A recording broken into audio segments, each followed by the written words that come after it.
Hi, here I am, the creator of the Wedding Oracle. So this is what we're gonna chat about, play with today a little bit. I just want to try to get some feedback. I've had a couple people play with it and give me some feedback on the form.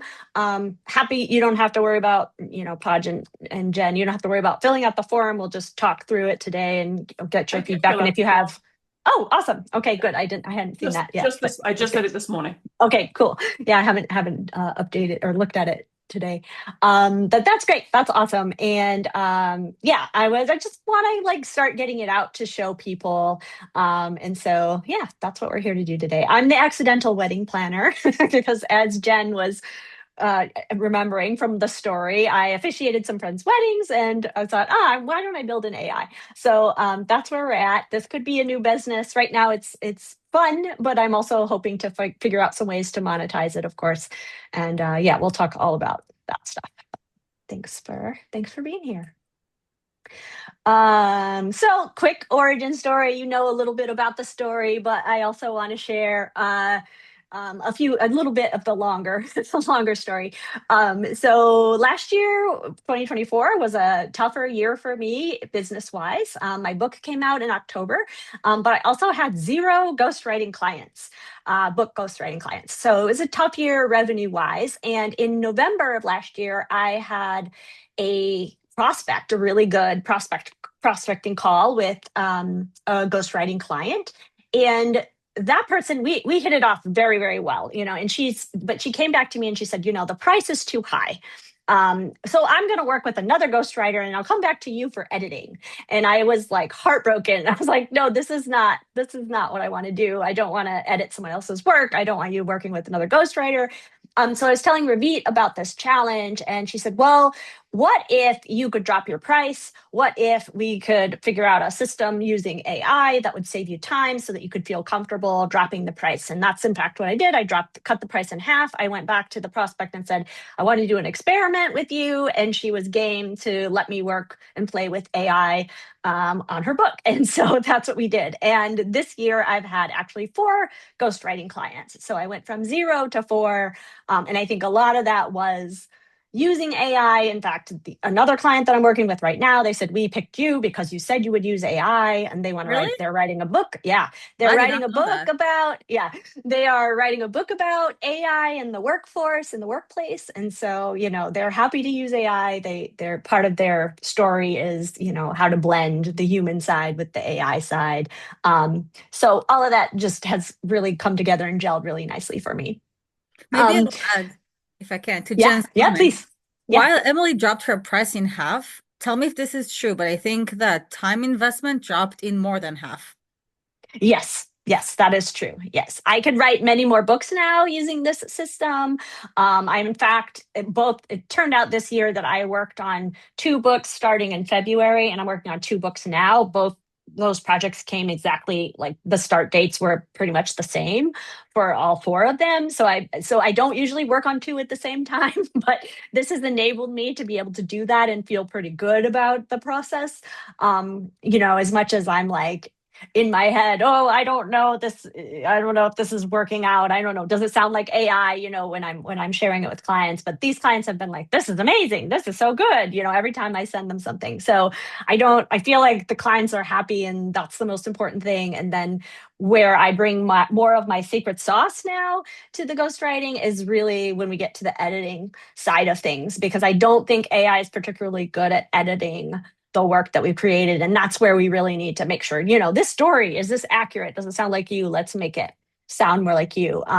But that's actually, I think editing is the fun part. And so it's nice that I can kind of turn up the dial, turn up the knob on the editing side. I can really focus on that because we've got more time to work on it. We've got a full draft that's just, roughed out and but pretty organized because AI helps with the organization and AI, so I think I'm getting actually a better result, even though I'm doing less of the heavy labor of the writing part now.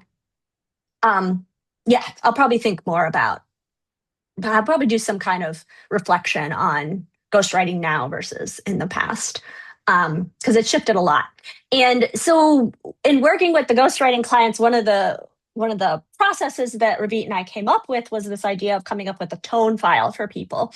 Um, and so we use this tone file, we use AI to analyze my client's tone. And that is one of the reasons that I can use Claude to write drafts for people and it sounds more like them than a robot, because I have this process for finding their tone and using that to feed into AI and say, we don't like this turn of phrase, don't use this. Or, this gives it away. This tells you that it's AI, oh, it's not because of this, but because of this. It does that kind of trope a lot. And so you can kind of eliminate those like cliched kind of phrases and things using this tone file. So what Ravit and I did was come up with an email course to help people come up with their tone files. Podge took that course. And we have plans for building actually an AI around that, which we haven't done yet. But I have other plans for other bionic writing tools that I can create using AI. I'm probably going to shift back to doing more of that work starting in October with the collaboratory, with the next phase of Ravit's rollout. But in the midst of all of that, I officiated my friend's wedding in June and realized that I want to do more in the wedding space. I want to officiate more weddings. I want to ghostwrite vows. I had all of these ideas during that weekend. And it sort of coincided with the first pod that Ravit was offering. And in that pod, I had planned to do more of a writing bot. I was going to do, I think, find your big idea kind of idea with AI, like a back and forth. Like I was really focused on like, what do my clients need before they start working with me to write the book? So I think there's room for that kind of thing. I could work out my whole writing process using AI. And I think that that's going to be my avenue to helping people who are looking for more of a book coach, people who want to write their own books, and use AI as a bit of a book coach to help them along, or an assistant. So that's kind of where my head's at around the writing stuff.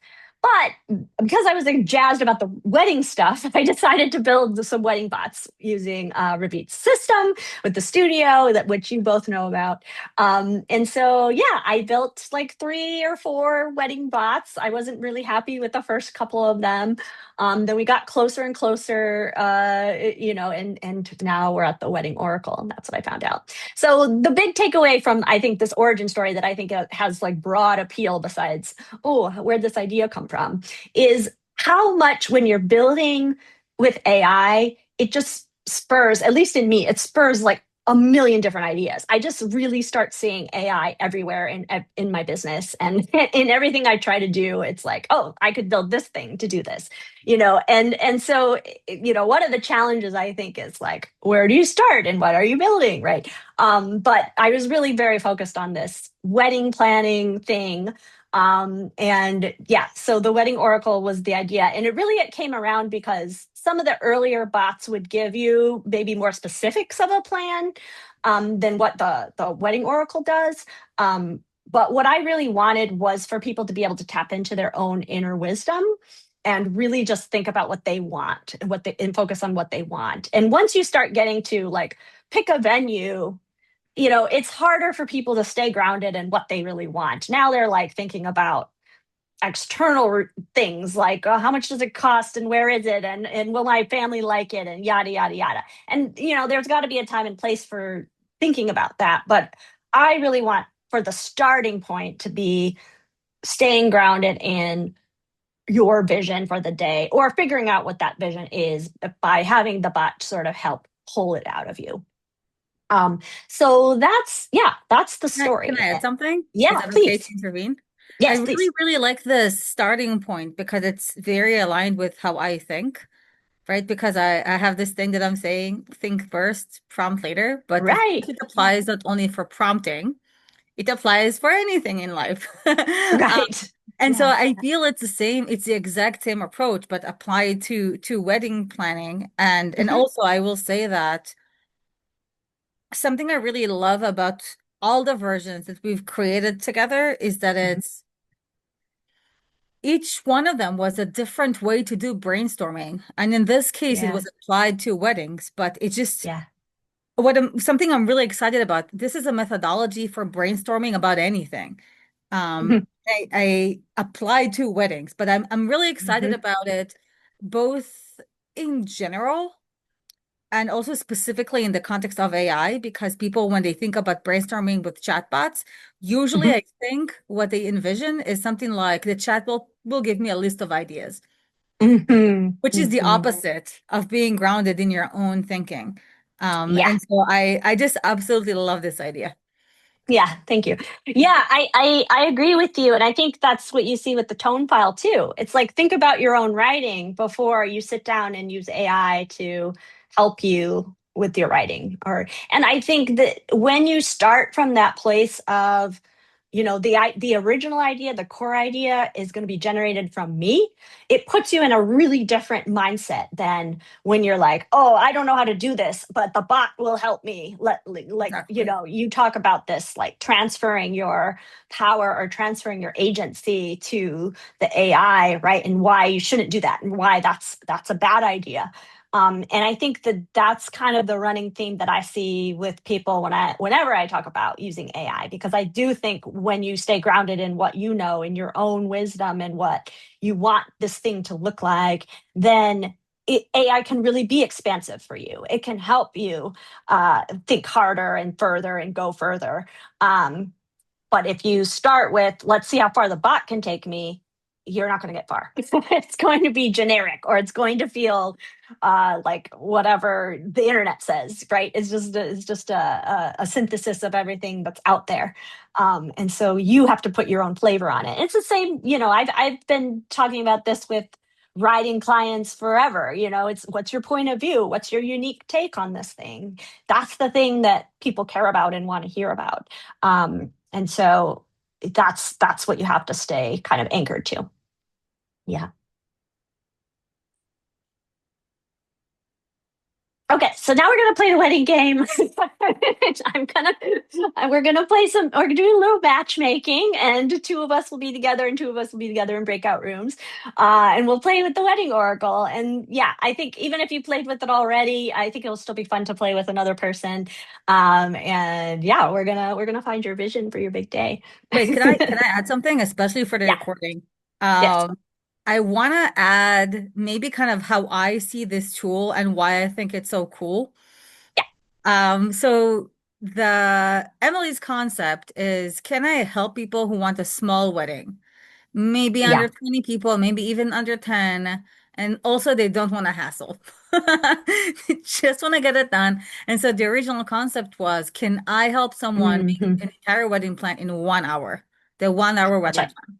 And so Yeah. the vision is to help them make all the decisions for their wedding plan. This bot is the free version of it. So the goal of this bot is to make only three decisions: the venue, the vibe, and what's the third one? Guest experience. The guest experience. Hmm. Um, and so yeah, the at first we thought, oh, it's just going to be kind of guided questions where the user is just going to kind of give their input, and then there are going to be guided questions to kind of help them dig more deeply. But then we've realized, or Emily realized, it's boring. Right. It's Yeah. it's a boring way to do it. I mean, I think it's less boring than just like filling out the form, but it just felt the questions felt like too leading and it's something that didn't feel right. And so the alternative vision that Emily came up with is kind of similar to how she views tarot cards, which is fascinating to me. Where the goal is you see some kind of a visual that is supposed to connect with your question in some way. And by looking at this visual and reflecting on it in the right way, then you get new insights about the question that you're thinking about. And so that's the idea that the wedding bot is that the wedding oracle is mimicking, right? It Right. asks you a few questions about your preferences, but then you select a card and you use what you get in the card to reflect on your preferences. And I will say that Emily actually made all the cards. And they're Well, beautiful.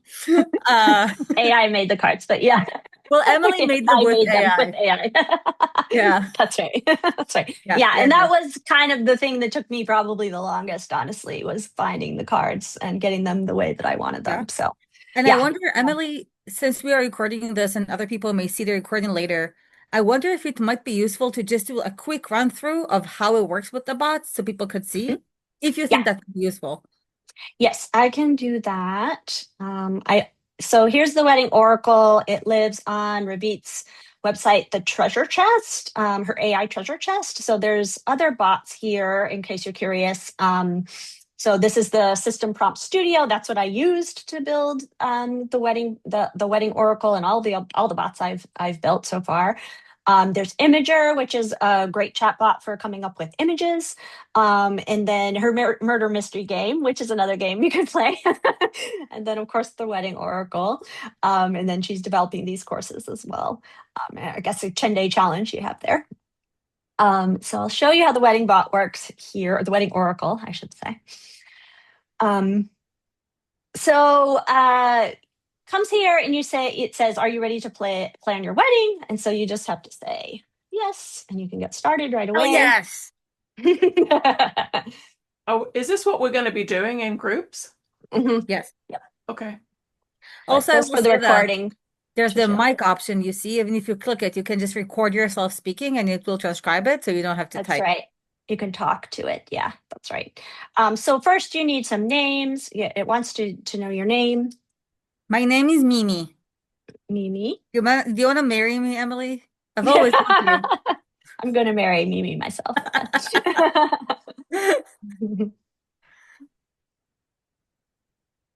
And then it asks, what matters most to you two? What's the heart of your connection? So again, it's starting out with what matters to you, what do you care about? We care about creating a day that reflects The magic of unicorns. the magic of unicorns. Are we gonna do this all the way through here and then again in the breakout groups? I mean, We're I not going think to go all the way through. We're Oh, just going to okay. show. I'm just going to show until we get to a card here. Oh, okay, great. I just want to show on the recording the card. Yeah. Fair question. And what would you never compromise on? What's one thing that if it were missing wouldn't feel like your celebration? If purple and a blue sky and golden light were missing, we would feel incomplete. So I asked some initial questions, and then it says, we're going to figure out these pillars, venue, vibe, and guest experience. Which do you want to start with? So we'll say vibe, of course. Very essence of your unicorn magic. anyone who's gonna marry me is gonna have to deal with unicorns. Just saying. Feel the card's magic pull and choose the one that calls to you, left, right, or center. Which one should we do? Okay, so now we're kind of drawing cards. I really love Yeah. the language. When we do it later, we can read all the messages because I really love how Emily set up the language to be.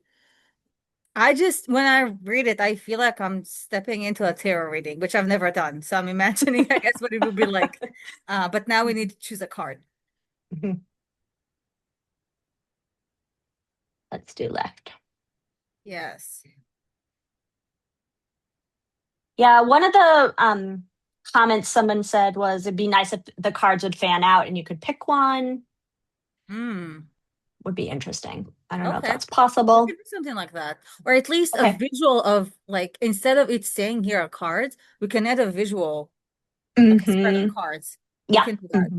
Okay. In the version that I did this morning, it looked a little bit different. It had left, right, and center on a different line with a Yeah.